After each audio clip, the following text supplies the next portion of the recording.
안녕하세요. 성경 공부 네 번째 시간입니다. 오늘은 신앙과 권태라는 주제로 말씀을 나누려고 합니다. 작가 이상의 수필집 가운데 권태라는 책이 있는데 그 책에 이런 내용의 문장이 있습니다. 나는 처음 여기 표착하였을 때 이 신선한 초록빛에 놀랍고 사랑하였다.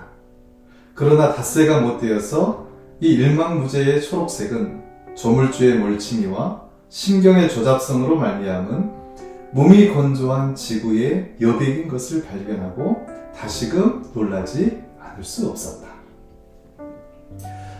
글의 주인공이 처음 시골을 찾았을 때에는 아름다운 초록빛 자연에 굉장히 크게 매료가 된 것 같습니다.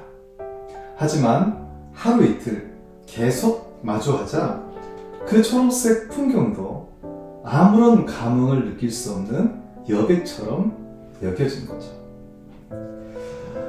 우리도 가끔 시골 한적한 곳을 놀러 가게 되면 이곳에 사는 사람들은 얼마나 마음이 평화롭고 행복할까 이런 생각을 하게 됩니다. 하지만 계속 그곳에서 살아야 한다고 생각을 하면 금방 지루해지고 답답해서 견디지 못할 겁니다. 여러분들은 자기 자신의 하루하루의 삶이 어떤 것 같습니까? 다람쥐 쳇바퀴 도는 것처럼 삶이 지루하고 따분하지는 않습니까? 매일 변함없이 반복되는 삶이 실증이 나고 때로는 몸이 무거워지고 때로는 게을러지지 않습니까? 우리는 이것을 권태라고 하는데요. 어떤 분은 하루하루가 바빠서 그럴 틈이 없다고 하실 수도 있습니다. 그런데 이 권태라고 하는 것은 바쁘게 산다고 해서 없어지는 건 아닙니다. 단지 바쁜 삶 가운데 가리워져서 보이지 않을 뿐인 거죠. 오히려 사람들은요, 그 권태를 견디기 위해서 자신을 더 혹사시키며 굉장히 바쁘게 살아갈 수도 있습니다. 혹시 자신의 삶에 이 권태감이 있는 분들은 김계선 목사님의 흔들리며 걷는 길이라는 책에 나오는 다음의 문장을 한번 잘 들어보세요. 삶의 힘겨움은 경탄하는 능력을 잃은 데서 비롯된다는 오랜 생각을 재확인한다. 세상의 모든 것이 당연한 것이 될 때 삶의 권태가 찾아온다. 사람들은 권태와의 불유쾌한 만남을 회피하려고 분주함 속으로 뛰어들곤 한다. 분주함은 성찰의 적이다. 성찰하지 않은 삶에 감동은 없다. 이 글에 의하면 삶의 권태는 언제 찾아오는 겁니까? 네, 맞습니다. 세상의 모든 것을 당연하게 여길 때입니다. 매일 찾아오는 하루하루가 당연하고 하루 숨쉬고 사는 것도 당연하고 내가 지금 하고 있는 일, 내가 마주하고 있는 사람들, 내가 누리고 있는 이 모든 것들이 당연하다고 생각할 때 삶은 따분하고 지루해집니다. 사람들은 이런 권태가 고통스럽고 견디기 힘들어서 더 바쁘게 살아가는 것이죠. 그러면 우리는 이 권태로운 삶을 환희의 삶으로 바꾸기 위해서 어떻게 해야 될까요? 저는 그 답이 창조의 순간에 있다고 생각을 합니다. 창세기에 보면 하나님께서 온 세상을 창조하신 다음에 어떻게 하셨나요? 빛과 어두움을 창조하시고 하늘의 별들을 창조하시고 들판을 뛰어다니는 동물들, 세상을 초록으로 물들인 식물들과 자연을 창조하시고 그리고 우리 인간을 창조하신 후에 보시기에 좋았더라 감탄하셨습니다.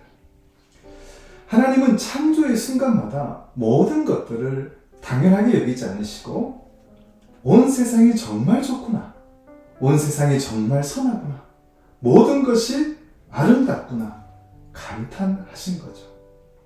이 창조적 감탄이 온 세상을 더 아름답게, 더 선하게, 더 새롭게 물들인 것입니다.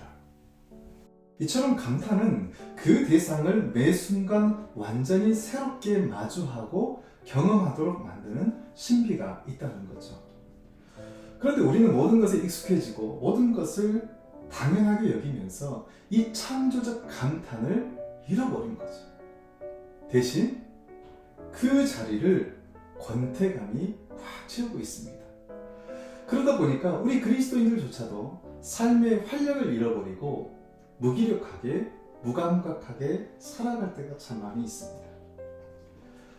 그래서 저는 우리 그리스도인들이 제일 먼저 회복해야 할 감성이 바로 이 창조적 감탄이라고 생각합니다. 특별히 권태로운 삶에서 벗어나려면 아주 작고 아주 사소하고 아주 익숙한 것에 감탄하는 훈련을 할 필요가 있다는 거죠.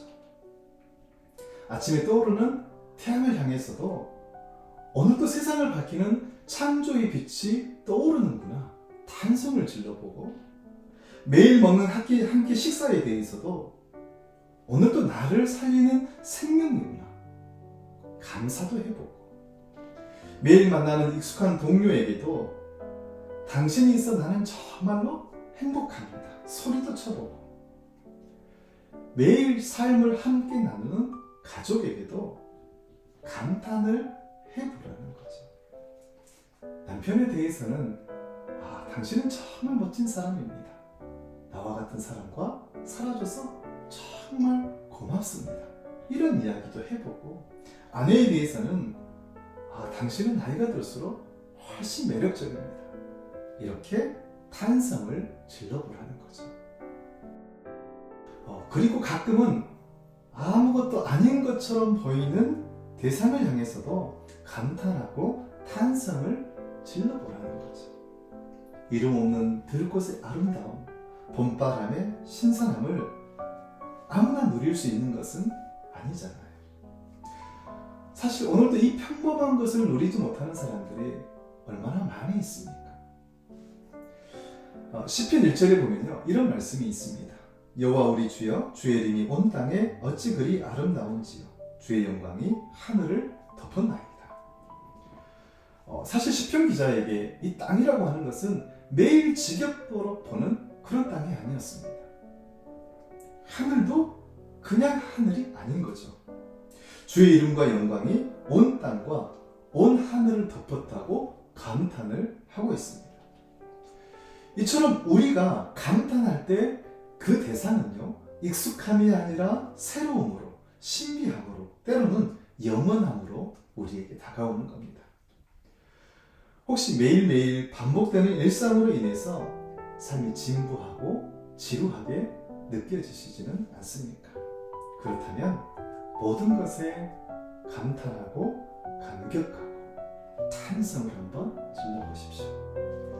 여러분이 탄성을 지를 때 그 대상은 여러분에게 때로는 새롭게, 때로는 신비롭게, 때로는 낯설게 만나줄 것입니다.